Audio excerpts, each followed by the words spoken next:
don't like people.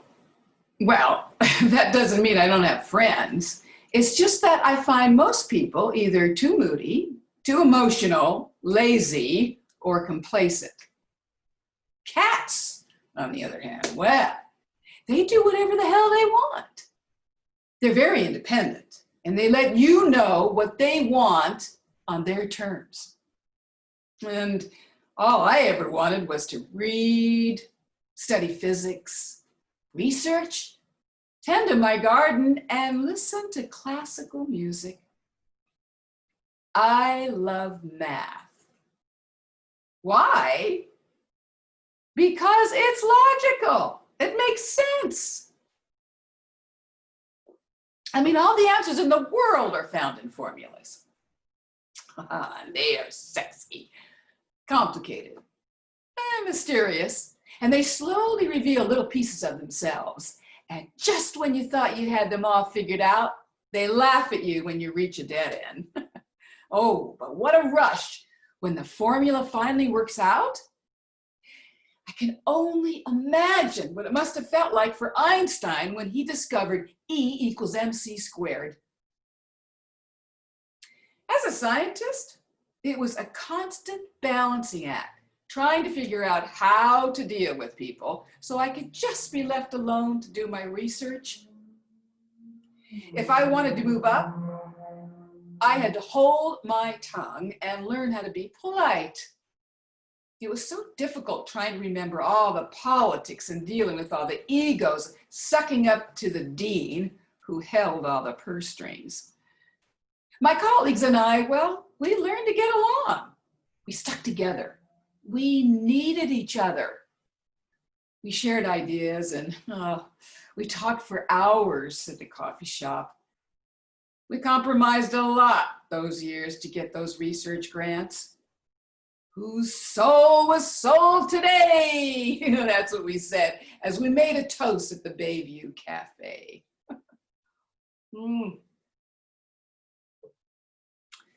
But now that I'm in here, who am I? Once again, I'm trying to figure people out. How do I get what I want? No one formula for them. And I don't understand why they have a problem with me. Well, okay, in the past I've been accused of being too blunt, off-putting, but so what? At least you know where you stand. I'm getting better at this. It's when I have days like today, when everything is clear and I'm lucid. I remember to ask for what I want politely, and I talked to a few residents throughout the day.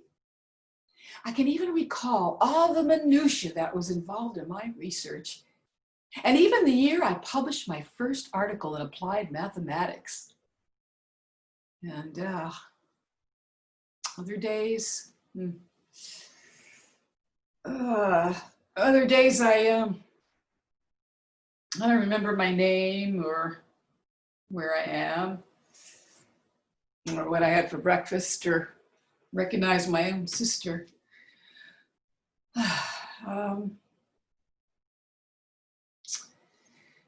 I've been diagnosed with frontotemporal dementia with paranoid tendencies, whatever the hell that means. It's probably some made-up diagnosis, a fancy name for someone's ego. But if one is to be locked up in a facility named Carefree, Carefree? Why not milk it?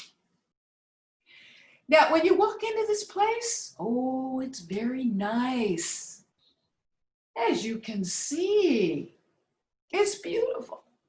Contemporary looking, with comfortable couches, fresh flowers, bright throw pillows, even lazy boy chairs in soft, warm colors, and Monet pictures on the walls. Even comes equipped with a beautiful floral and vegetable garden right out here. Oh, and a fancy dining room with chandeliers and even crystal water glasses. Food's even decent, except the coffee. Oh, God, it is disgusting. Brown hot water. They think because we're crazy, we've lost our taste buds too. I've heard they keep the coffee weak so we don't have to get hyped up or pee in our pants any more than necessary. My sister, she put me in this place. She's now my legal guardian. Guess how much it cost? No, no. $8,000 a month. And it's depleting all my savings. I told her, just kill me and keep the money for yourself. She didn't think that was very funny. But I've had a few good laughs living in this place.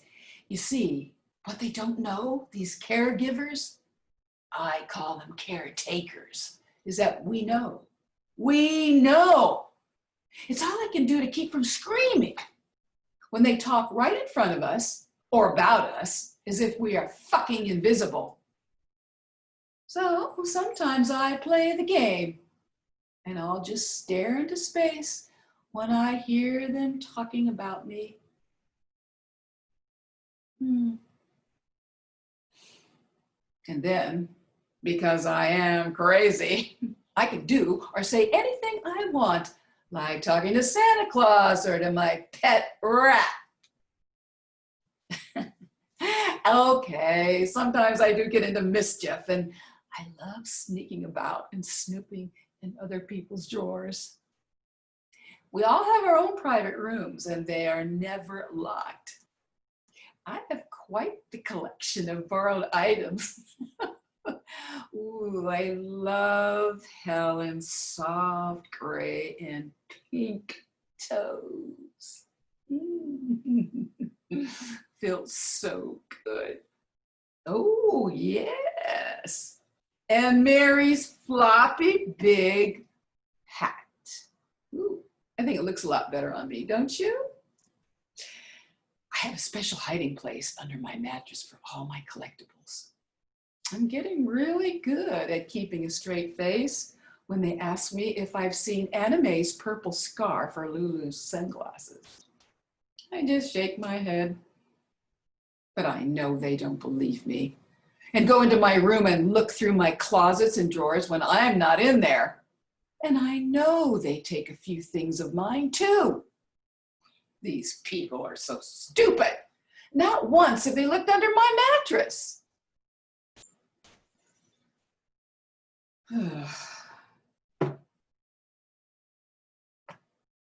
And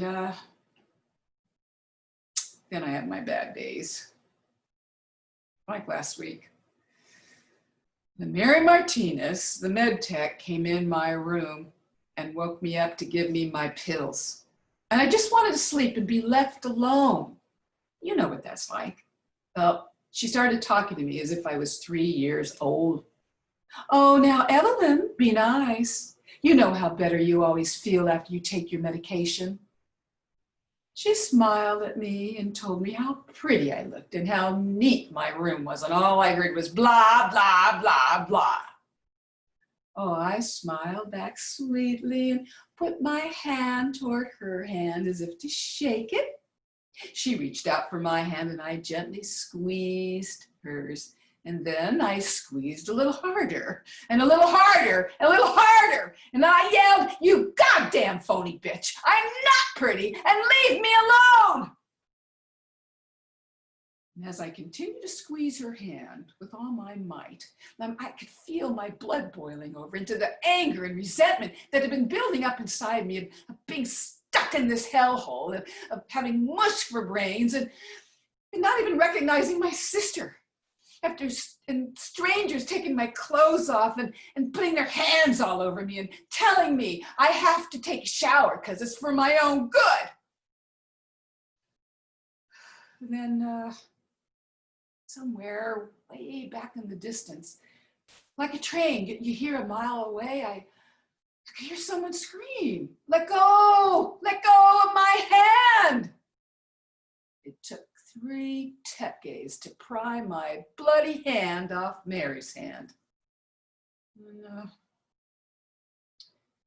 And I felt a sharp prick in my arm.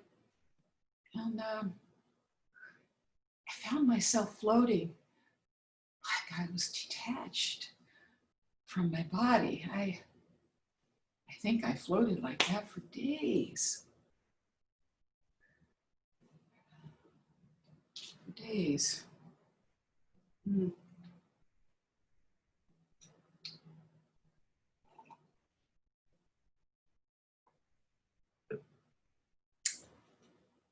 Oh, there is one person I do like.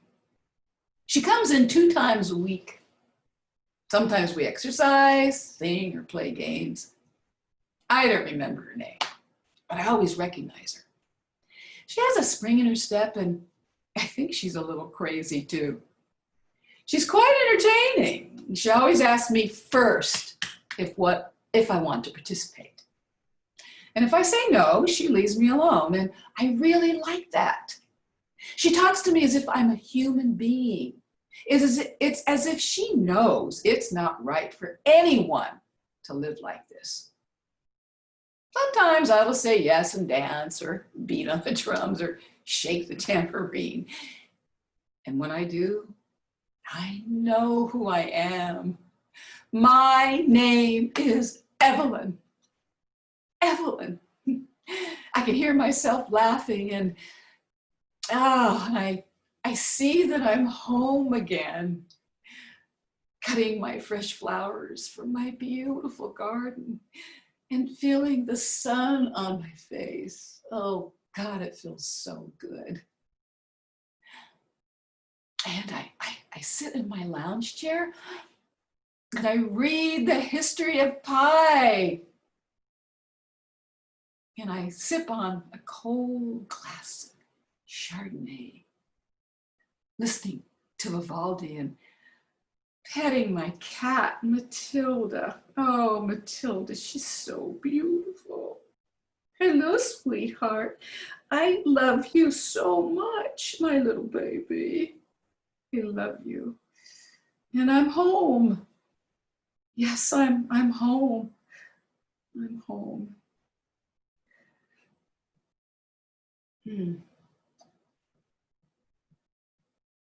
Oh.